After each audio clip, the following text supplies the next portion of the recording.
Let's look into sum number 3 of accounting equation of standard 11 Samachi textbook. So the sum goes as prepare accounting equation for the following transactions. So now I've written down the transactions accordingly and started out the format of it as I previously discussed in the previous video.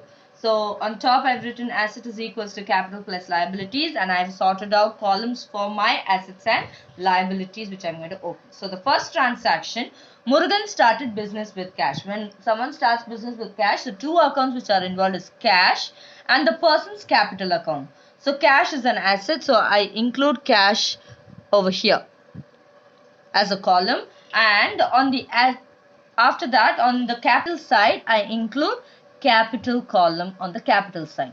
So now he has started business with 80,000. So add 80,000 into the cash account and add 80,000 into the capital account.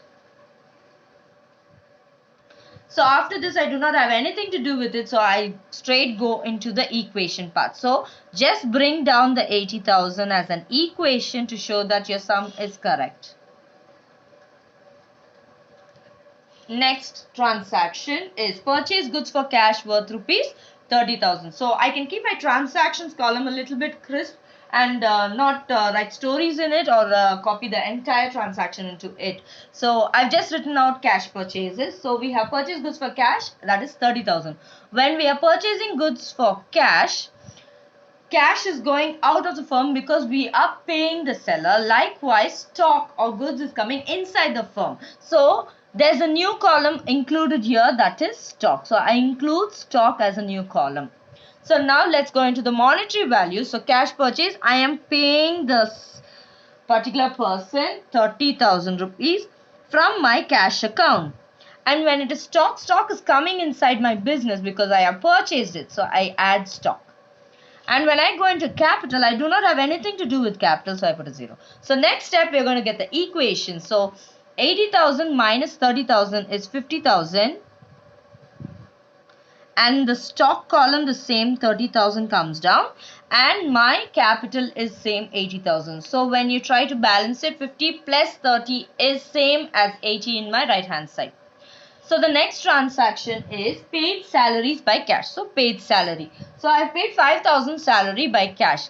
This is an expense for me. So always keep in mind, when there's an expense or an income, it reflects in your capital account also indirectly. So I'm paying them through cash. So cash has to be subtracted.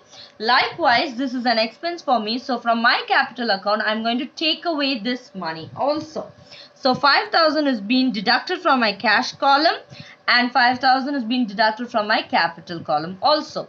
So next step, I'm going to get the equation. So I get 45,000 after the subtraction of 5,000 from cash, 30,000 same in my stock, and my capital is 75,000. So when I add up my assets, it equates to my liability, right? So the next is D. Bought goods from Kumar and paid in the CDM. CDM in the sense it is cash deposit machine. So when there's a cash deposit machine, the new person who includes here is bank. So I open up a new column called bank. So I purchased goods from Kumar. So goods or stock is coming inside. So I add the goods and I'm paying through a cash deposit machine. So far we didn't have any bank account or bank column to reflect the balance. So I've just written minus here because I'm paying through a bank, right? So nothing in cash, and I've paid 5,000 to Kumar through bank. So first the stock comes inside for me and I've paid 5,000 to Kumar through bank. And nothing is being reflected in the capital account either. So next step, I'm going to go into the equation part. So my cash is same 45,000. My stock is increased by 35,000 and my bank is, I have to reflect it as a minus because I do not have previous balance to subtract it from. So minus 5,000 is same as 75,000 here in the capital. So when I try to equate it, I'm going to do it this way. So 45,000 plus 35,000 is 80,000. So 80,000 minus 5,000 is same as 75,000. So my equation is tallied. So next is the last one, that is introduced additional capital.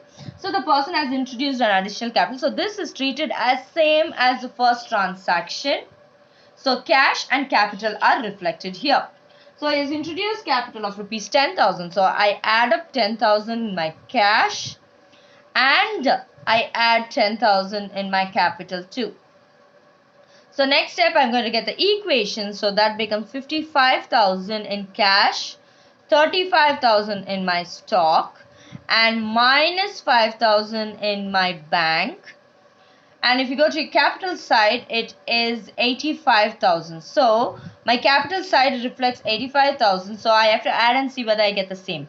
So 55,000 plus 35,000 is 90,000. 90,000 minus 5,000 is same as 85,000 on the right hand side. So my accounting equation in total is 85,000, which is equal to 85,000.